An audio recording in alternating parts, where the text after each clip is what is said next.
Aujourd'hui, je voudrais vous parler de la vérité la plus choquante du christianisme. Cette vérité, sainte Thérèse de l'Enfant Jésus la formule ainsi: tout est grâce.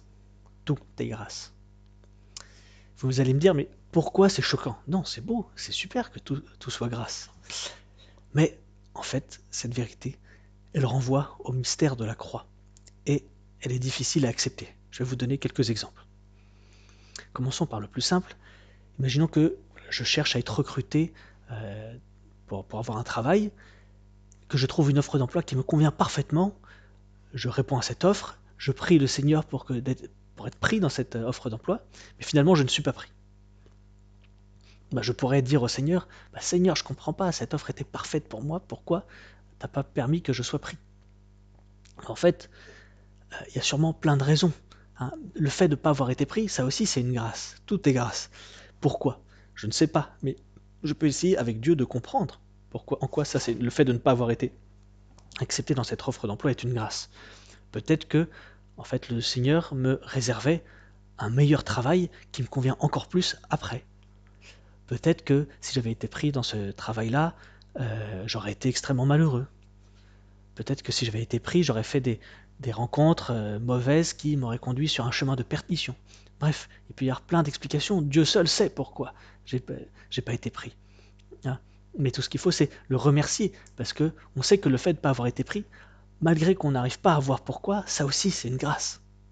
Prenons un autre exemple, une maladie, et même une maladie grave, mais commençons par une maladie simple. Imaginons que voilà, je m'apprête à aller en vacances avec mes amis, mais finalement je tombe très malade, et je ne peux pas y aller, et je me plains au Seigneur, mais en fait même ça c'est une grâce, on ne sait pas pourquoi, mais c'est aussi une grâce, on peut essayer de comprendre. Peut-être que sur le chemin, j'allais voir un accident qui m'aurait tué, un accident de voiture. Peut-être que là-bas, je me serais embrouillé avec mon meilleur ami pour toujours. Peut-être que j'aurais fait des mauvaises rencontres qui, encore une fois, m'auraient conduit sur un chemin de perdition, etc. Euh, mais vous allez me dire, mais les choses vraiment atroces, comme par exemple les enfants qui sont violés, par exemple avec en ce moment les gangs de violeurs d'enfants en Grande-Bretagne. Eh bien oui, là c'est profondément choquant, c'est abominable, et je vois déjà ce que vous allez dire dans les commentaires, les insultes, les incompréhensions. Mais même ça, on doit dire, même ça, d'une manière invisible pour nous, même ça, on doit dire tout est grâce. Parce que, pourquoi? Parce que il n'est rien qui n'arrive dans le monde sans la volonté de Dieu. Après, il y a deux types de volonté de Dieu. On dit soit que Dieu veut directement quelque chose, que nous soyons sauvés par exemple, ou que nous soyons heureux. Mais parfois Dieu ne veut pas directement quelque chose, mais il le permet. Les choses arrivent alors par la permission de Dieu. Non pas qu'il le veuille directement, mais il le permet. Et s'il le permet, c'est pas pour rien. S'il le permet, c'est parce qu'il sait que quelque chose de plus grand encore, même si c'est vraiment invisible à nos yeux, quelque chose de plus grand encore peut en sortir. Mais comment le fait, c'est abominable, comment le fait que des enfants soient victimes de pédophilie, euh, comment le fait que des enfants soient violés par ces gangs au Royaume-Uni, etc., puisse être une grâce, c'est pas possible. Effectivement, les mystères de Dieu sont impénétrables, c'est dur à saisir, c'est même impossible pour nous, mais on peut essayer de comprendre.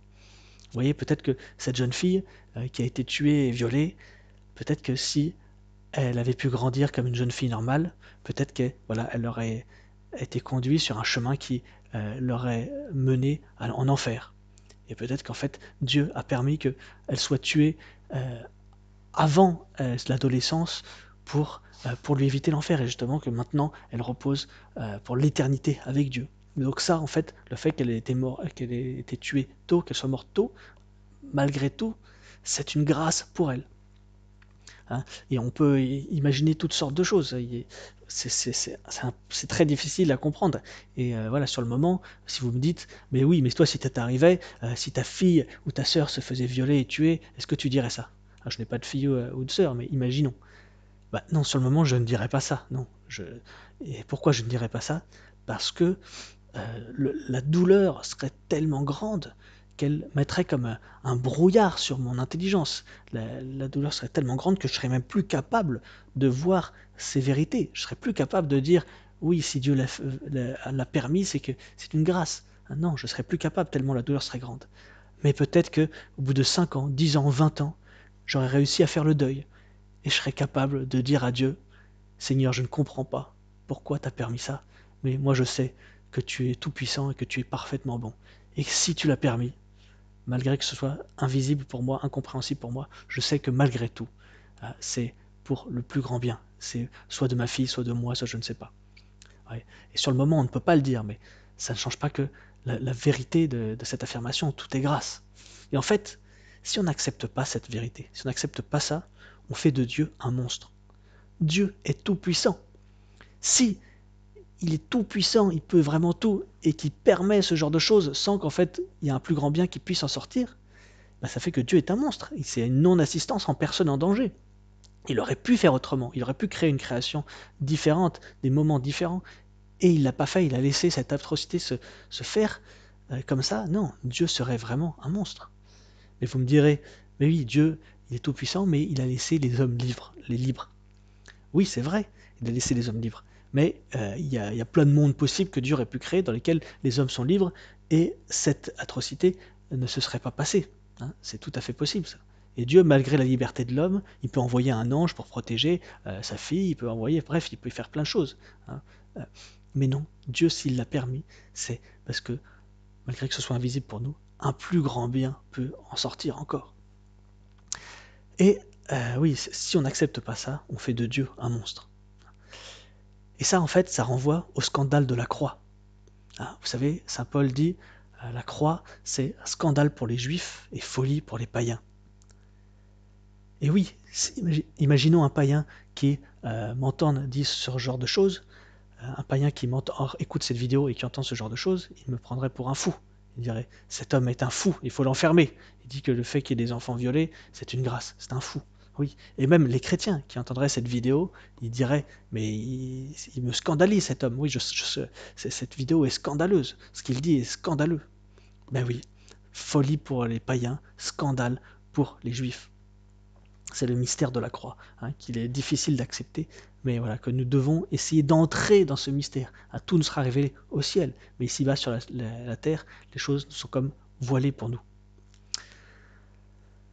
Cette vidéo est difficile, voilà, dites-moi ce que vous en avez pensé dans les commentaires, très honnêtement, et abonnez-vous.